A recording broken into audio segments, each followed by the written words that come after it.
आज आपण मेथीची भाजी बनवणार आहोत। त्याच्यासाठी लागणाऱ्या जिन्नसची यादी मी येथे तुम्हाला दिलेली आहे।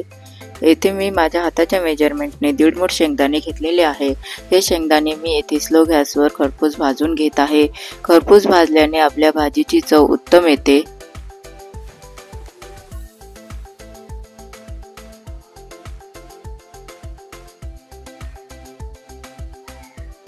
मी येथे मेथीची भाजी पाण्यात स्वच्छ धुवून ठेवलेली आहे।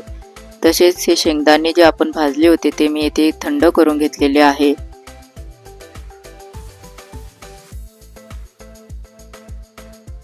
आता मी येथे 7 मिरच्या त्या बाउल मध्ये टाकलेल्या आहेत।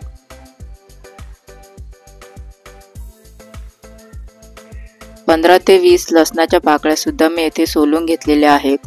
हा गावठी लसूण आहे। आता हे सर्व जिन्नस मी येथे मिक्सरच्या भांड्यात टाकून घेत आहे आणि त्याची येथे मी छान पेस्ट बनवून घेतलेली आहे। पेस्ट ही आपल्याला स्मूथ हवी असते।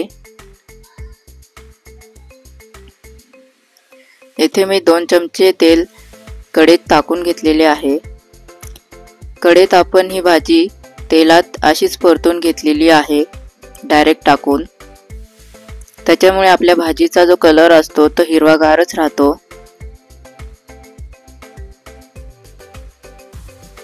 ही भाजी आपल्याला तेलात परतून घ्यायची आहे चांगलीच।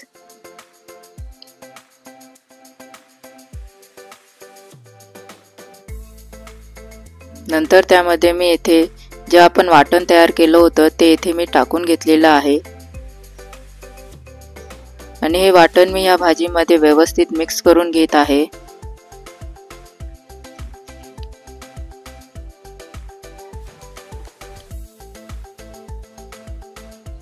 आता मी याच्यात थोडं पाणी घालून घेतलेलं आहे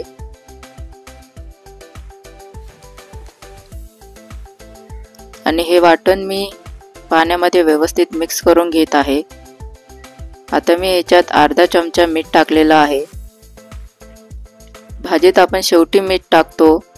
हिरव्या भाज्या बनवताना आपल्याला शेवटी मीठ टाकावे लागते, कारण हिरवी भाजी जी असते ती खारट होऊ नये म्हणून। आता मी ही भाजी उकळत ठेवलेली आहे आणि आपल्याला ही भाजी अधूनमधून हलवावी लागते।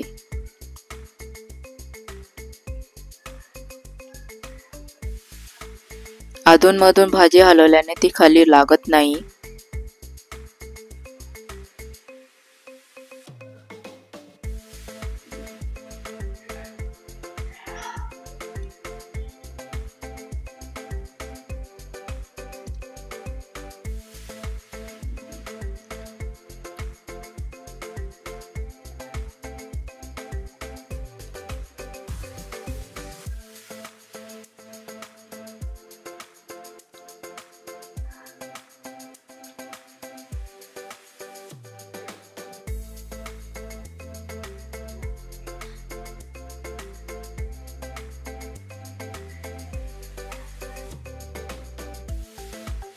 आता ही आपली महाराष्ट्रीयन स्टाईलची मेथीची भाजी तयार झालेली आहे।